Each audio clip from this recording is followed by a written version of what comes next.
I remember as a kid I would sometimes play The Legend of Zelda: Ocarina of Time. The few times I played the game, I would never go past the starting area.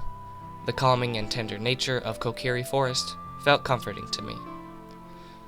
I was never in a rush to go further past the starting area because I had no reason to. I felt just at home collecting rupees and jumping across stones in the water. The relaxing and upbeat music playing in the background helped further immerse me in the game by making me feel happy and go-lucky just as a child would.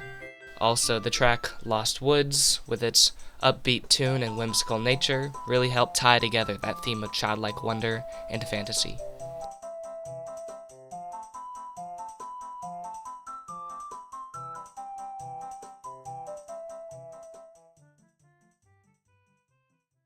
Later in the game, when you're meant to go back to Kokiri Forest 7 years into the future, you see that the forest has been overrun with monsters. What once was a bright and cheerful town has now become a desolate fragment of what it once was. Not much further into the game, you come across the Forest Temple. The winding and twisting hallways, along with the music, add up to create an almost empty and dark feeling to it, as if all the joy of the game had been sucked out of it. Playing this game right now makes me really wish I was a kid again, whistling along to the music without a care in the world. Sheik said it best, the flow of time is always cruel. Its speed seems different for each person, but no one can change it.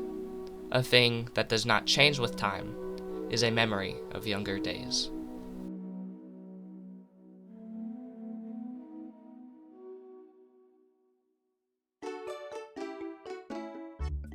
In 2006, fans were eagerly anticipating the launch of The Legend of Zelda: Twilight Princess. Wind Waker's kid-friendly art style put many people off, and in turn caused Wind Waker to sell half the amount of copies that Ocarina of Time did.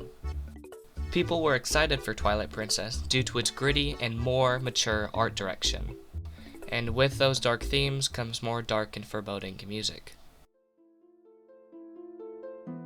Tracks from Twilight Princess, like Sacred Grove, fills me with a melancholic remembrance and nostalgia for Ocarina of Time's much more happy and cheerful version of the tune. You can hear the ocarina that made Saria's song so iconic. I can't help but feel happiness and nostalgia for Ocarina of Time's music.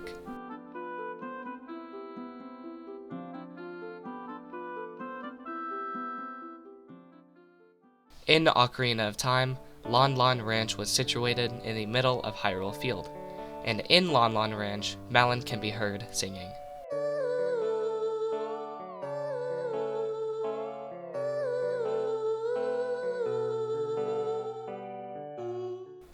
And in Twilight Princess, if you ever walk out onto Hyrule Field at night, you can still hear Malon singing.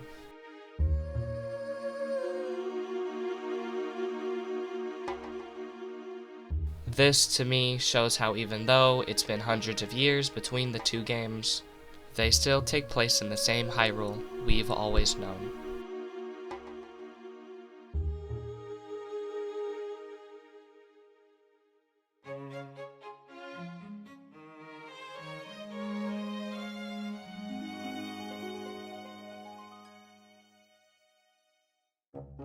I used to play a lot of Wind Waker as a kid. When the HD remaster released on the Wii U, I played it all the time with my brother. Watching him explore the sea, digging up treasure, and fighting monsters was a great time. Like Ocarina of Time, I felt happy playing the game, like I was at home. The music especially caught my attention. Needless to say, I thought it was fantastic. I even begged my dad to buy me the CD soundtrack because I thought it was so good.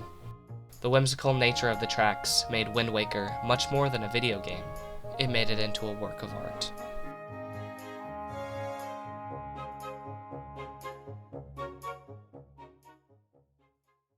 "10 years later, Tears of the Kingdom released.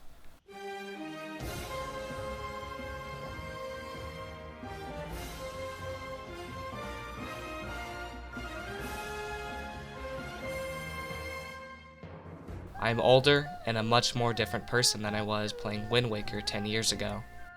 Playing through the game, I get through the Wind Temple and arrive to the final boss. I start fighting Colgera and notice the music. During my playthrough, I wasn't very thoughtful of the music, but this time it caught my attention.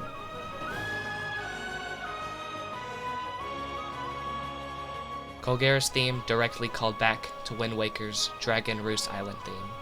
Once I figured that out, a wave of nostalgia washed over me, but this time, unlike Twilight Princess's somber music remixes, listening to Colgera's theme brought a sense of childlike wonder, a feeling of nostalgia where I wasn't sad or longing for the past. Instead, I was happy. I hear Colgera's theme and think about the times playing Wind Waker with my brother, instruments coming together to create a grand, wonderful trip down memory lane.